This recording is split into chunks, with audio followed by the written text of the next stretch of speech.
Mesdames et messieurs, bonjour et bienvenue dans la saison 2 de Dolly's Talk. Oh my god, je suis tellement ravie, tellement fière, tellement émue là. C'est fou de se dire qu'il y a 1 an, j'ai lancé mon podcast sans trop d'expérience et maintenant, il y a des personnes qui m'écoutent toutes les semaines quoi. J'espère que vous aimez la nouvelle DA de la saison 2. On a retravaillé le logo avec ma graphiste Estelle on the Moon. Je vous ai mis dans la barre d'infos tous les artistes avec qui je travaille si ça vous intéresse. En motion design, White Aesthetic a créé une nouvelle animation Lofi pour ceux qui écoutent le podcast sur YouTube. Quant au jingle, c'est toujours celui de mon ami Adrien Melchior, mais retravaillé de manière à ce qu'on entende un peu plus la partie trompette que personnellement j'adore. Et de mon côté, j'ai retravaillé tout le design des futurs contenus courts pour que ça soit raccord avec l'esthétisme du podcast. Ce que je vous propose comme épisode d'aujourd'hui, ça va être un peu différent de ce que je fais d'habitude, dans le sens où ça va être la fameuse réunion avant la rentrée, pour faire le bilan de tout ce que cette année nous a apporté et définir ce qu'on aimerait y faire à l'avenir. So, écoutez, bienvenue dans ma réunion, installez-vous. Il y a du thé, du café et des gâteaux à disposition pour les estomacs sur pattes. Cette première année m'a appris énormément, déjà rien qu'en termes de montage audio pour commencer. Je peux vous dire que ça paraît facile dit comme ça, mais la réalité est tout autre. Il faut apprendre à atténuer les bruits parasites, couper certains passages pour que ça fasse une conversation fluide, rajouter des silences pour que ça soit plus agréable à l'oreille. Faut aussi apprendre à faire des interviews, à trouver des nouveaux invités, préparer le script, les questions, les nouvelles idées, faire des extraits pour la promotion des épisodes sur les réseaux, gérer les sauvegardes, respecter les plannings de publication et surtout, rester, quoi qu'il arrive, régulière. Et ça, c'était tout nouveau pour moi au début. Et au bout d'1 an, j'ai réussi à trouver mes marques, à trouver mon rythme de publication. J'ai testé des choses qui ont fonctionné et d'autres moins bien. Mais surtout, j'ai appris et j'ai toujours cherché à aborder des sujets les plus divers et variés possibles pour que chacun puisse s'identifier à un des épisodes quoi qu'il arrive. Dans Dolly's Talk, on peut aussi bien parler de la découverte d'une culture, d'un métier, d'une histoire incroyable, et à côté parler de sujets plus sensibles comme la maladie, les traumas ou la santé mentale. Ce podcast, il est fait pour être une bulle d'oxygène dans laquelle on peut se réfugier quand on n'arrive plus à respirer. C'est pour ça qu'il y a autant d'invités différents, que ça soit au niveau de leur genre, de leur personnalité ou bien de leur style de vie, parce que je suis très consciente que la richesse d'un monde existe grâce à nos différences. Sur ces belles paroles, parlons statistiques et chiffres si vous le voulez bien. Pour sa première année, Dolly's Talk a généré 5000 écoutes pour 26 épisodes, ce qui fait une moyenne d'environ 200 écoutes par épisode. Les villes où l'on écoute le plus le podcast sont Paris, Caen, Toulouse, Lyon et Nantes. Et vos épisodes préférés sont Comment bien gérer son argent en 5e place, Je n'ai pas un corps parfait en 4e, Nos addictions modernes à la 3e place, J'ai changé ma vie en 2e et Coiffeur, l'enfer du métier en 1re position. Mais écoutez, je ne suis pas peu fière de ces résultats, moi, Je m'attendais peut-être à faire un peu plus d'écoutes. En vrai, je vais pas vous mentir, je pensais plus faire 10 000 écoutes la première année plutôt que 5 000. D'ailleurs, pourquoi 10 000 en vrai? Même moi, je n'en ai aucune idée. Je me suis basée sur absolument rien pour déterminer cette valeur. Juste, j'avais envie d'atteindre les 10 000 écoutes. Et au final, j'en ai fait moitié moins. Alors au début, j'étais un peu déçue de moi-même. J'arrivais pas à être contente de ce que j'avais fait jusqu'à maintenant. Et mon petit diable sur mon épaule se faisait un malin plaisir de me dire « Mais Mel, en vrai t'es pas une star en fait, hein ? Arrête de te prendre pour Lena Situation, je te l'ai déjà dit, merde. Déjà t'es qui pour qu'on vienne t'écouter pendant une demi-heure ? On n'est pas potes, ma grande, et on n'a pas ton temps en vrai. C'est ça la vérité. En plus, y a personne qui aime les podcasts, fais des vidéos comme avant et nous fais pas chier. Et quand bien même t'as 5000 pélos qui t'ont écouté jacter comme une poulette pendant une année, eh ben non, madame n'est toujours pas contente, parce qu'elle voulait faire 10 000 écoutes. Ouin ouin. Quel enfant pourrait gâter celle-là, je vous jure. Faut redescendre, chérie. Accepte que t'es juste pas exceptionnelle, en fait. Ouais, j'ai des discussions très profondes avec moi-même de temps en temps. Ça m'arrive. Heureusement, après, mon petit ange sur l'autre épaule a décidé de rappliquer pour équilibrer les choses et trouver une solution plus rationnelle. Le fait que je n'ai pas atteint les 10 000 écoutes peut s'expliquer très simplement. Effectivement, c'est pas tout le monde qui aime les podcasts, déjà. À choisir, les gens préfèrent regarder des vidéos plutôt que de se contenter d'un simple audio, ce qui forcément réduit l'audience. De plus, faut pas oublier qu'il y a énormément de podcasts en France. Il y a plein d'autres gens hyper talentueux qui produisent de superbes podcasts, donc la concurrence est rude. Ensuite, si on regarde la plupart des auteurs de podcasts qui sont très populaires, souvent, ils ne sont pas seuls pour le faire.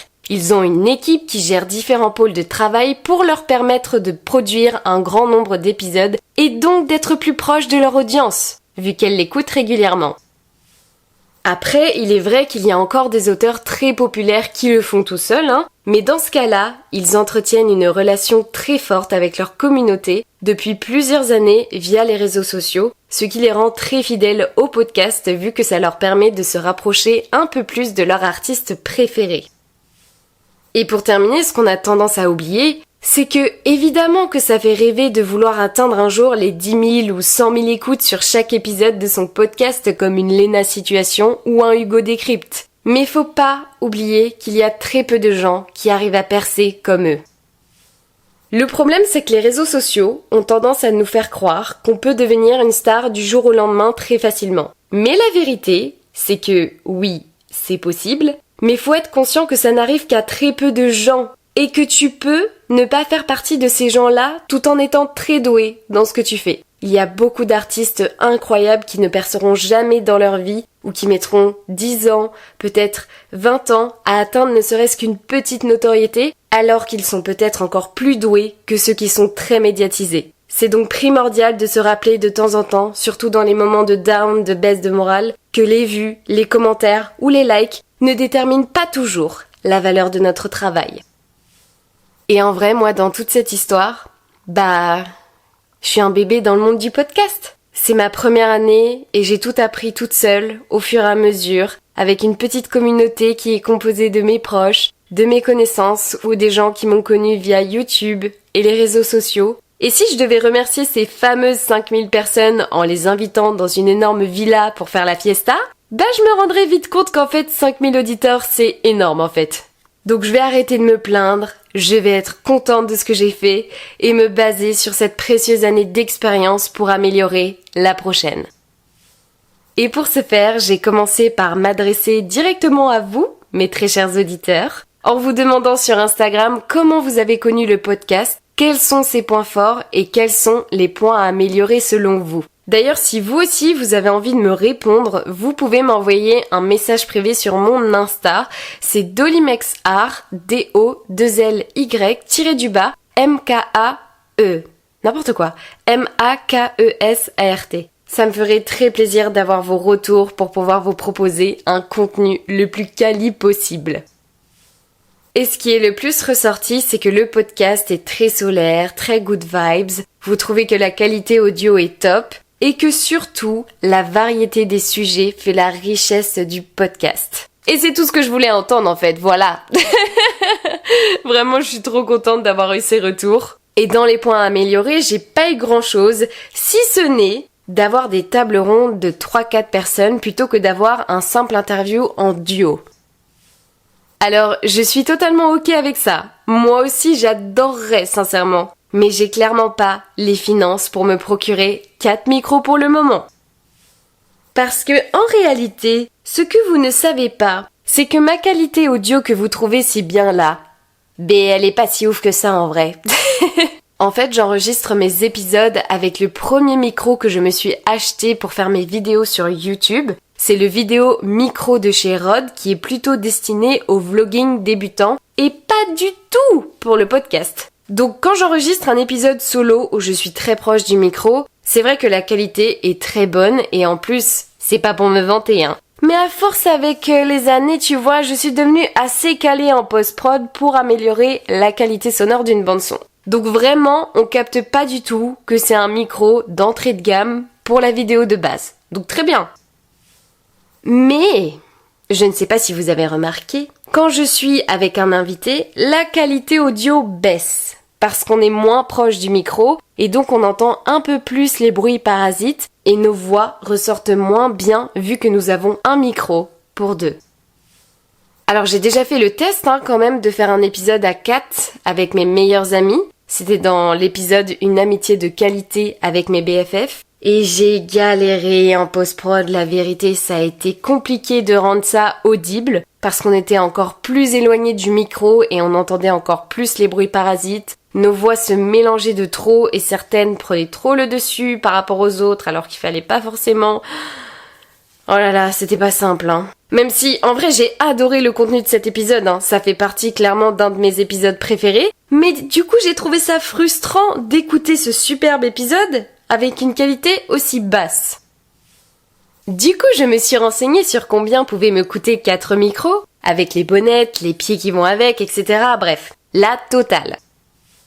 Comment vous dire que la facture s'élève à 700 €? Voilà. Et j'ai pas sélectionné des trucs de ouf, non plus. Je suis restée sur une gamme moyenne. Donc écoutez, ne soyez pas surpris si un jour je mets une cagnotte en ligne pour m'aider à financer vos tables rondes à 4 là. Parce que bon, je veux bien faire plaisir et faire du contenu gratuitement, mais bon, ça serait quand même sympa si vous pouviez m'aider à réaliser vos demandes, quoi. En attendant que je gagne au loto, merci pour votre bienfaisance. Sur ce, après ce retour de témoignage et en prenant en compte mes statistiques, j'ai décidé de me fixer mon objectif pour cette nouvelle année. Et cet objectif, ça va être de travailler à fond sur la communication. En fait, l'année dernière, j'ai pas du tout eu le temps de m'en occuper parce que tout était nouveau, fallait que je m'habitue à ce nouveau rythme de travail. En plus, à côté de ça, je devais gérer ma vie professionnelle plus ma vie privée. Donc, j'avais pas le temps de me consacrer au marketing entre guillemets du podcast. Je faisais des extraits à chaque épisode en mode petite preview, mais à part ça, j'allais pas plus loin. Et je me suis demandé qu'est-ce que les gens aimeraient voir comme contenu pour leur donner envie d'aller écouter mon podcast. Et quand j'en ai parlé à mes meilleures potes, elles m'ont dit « Franchement, meuf, reste simple ». Ce qui donnerait envie d'écouter ton podcast, c'est surtout que les gens en sachent un peu plus sur ta personnalité, ton côté très solaire, très good vibe qui plaît bien justement, et partager un peu de temps en temps ton quotidien. Ça peut être une partie de ta danse, des peintures que tu fais, de la photo, de la vidéo. En vrai, faut pas chercher plus loin. Les gens ont juste besoin de comprendre qui tu es. Et à partir de là, c'est très facile pour eux de décider s'ils ont envie ou pas d'écouter ton podcast.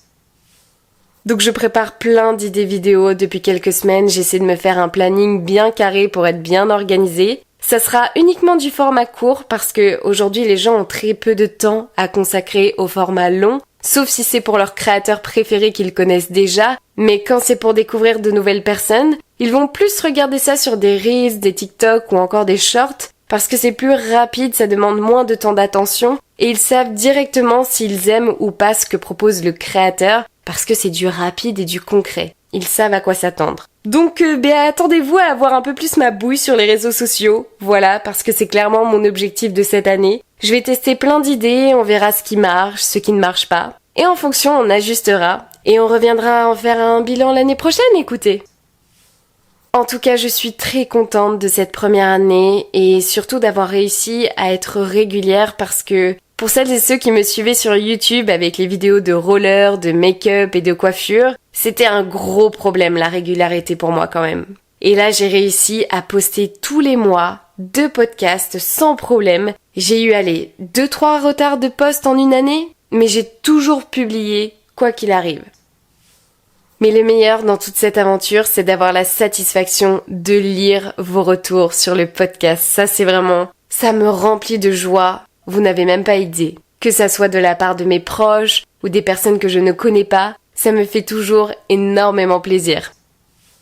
Par exemple, sur Insta, on me dit que le podcast c'est génial parce que ça t'apporte une compagnie, t'as l'impression d'être avec une amie qui te rassure et te remonte le moral. Tu prends mieux conscience du monde qui t'entoure, t'arrives à mettre des mots sur ce que t'es en train de vivre, et même parfois ça t'aide à relaxer et à trouver le sommeil. J'ai beaucoup de potes aussi qui m'ont remercié d'avoir sorti certains épisodes, notamment celui sur le viol. Pour rien vous cacher, j'ai été hyper choquée de voir le nombre de personnes dans mon entourage qui sont venus me parler après avoir écouté cet épisode pour me dire que c'était très courageux d'avoir osé ouvrir la discussion sur ce sujet et que ça faisait du bien, en tant que victime, d'entendre que l'on n'est pas seul à avoir enduré ça. Il y a aussi l'épisode sur la maladie de mon papa et les handicaps invisibles qui ont beaucoup touché les personnes concernées et également leurs familles. Et j'ai eu également beaucoup de retours sur l'épisode « Je n'ai pas un corps parfait » qui retranscrit très bien le mal-être général que peuvent vivre les femmes vis-à-vis de leur corps face à la société tout au long de leur vie. Et la cerise sur le gâteau, c'est les personnes que j'arrive à croiser de temps en temps qui me font un retour en direct live. La dernière fois, j'étais dans un bar avec des copains et je vois une petite nana qui se dirige vers moi timidement et qui me dit « Excuse-moi, mais c'est toi Dolly qui fait des vidéos et des podcasts ?» Et je lui ai dit oui, genre en mode sur le même ton aussi gêné qu'elle, tu vois, parce que ça arrive vraiment rarement qu'on me reconnaisse. Et elle m'a dit je suis vraiment désolée de te déranger, je vois que t'es là avec tes potes et tout, mais je voulais vraiment te dire que j'adore ce que tu fais. Ton contenu est trop good vibe, j'adore, surtout ne t'arrête pas parce que c'est trop bien ce que tu fais. Oh, mais ça c'est trop mignon en fait. Et ça, je peux vous dire que c'est la chose la plus merveilleuse qu'on puisse me dire, me complimenter sur ce que je fais. C'est simple, la meuf m'a dit ça, j'ai passé une semaine à avoir le sourire jusqu'aux oreilles. Donc encore une fois, un énorme merci à tous ceux qui prennent le temps de me dire ou d'écrire des jolis mots sur le podcast. Vous me mettez du baume au cœur à chaque fois que je vous lis ou que je vous écoute. Alors merci 5000 fois de tout mon cœur. La morale de cet épisode, c'est si vous avez un projet et qu'il ne marche pas comme vous l'aviez imaginé, peu importe ce que c'est, ne soyez pas déçus ou tristes du résultat. Essayez plutôt de comprendre pourquoi ça n'a pas fonctionné, qu'est-ce que vous pouvez faire pour améliorer votre idée et faire en sorte qu'un jour, ça marche enfin. N'abandonnez pas votre idée tant que vous n'avez pas essayé 1000 fois. Je vous remercie de m'avoir écouté. J'espère que cet épisode vous a plu. Moi, j'ai été ravie de le faire car il marque un nouveau chapitre dans ma vie et une nouvelle saison pour Dolly Stalk qui commence. Je vous souhaite une excellente journée ou une excellente soirée. Prenez soin de vous et je vous dis à très bientôt dans un prochain épisode de Dolly Stalk. Mouah, bisous!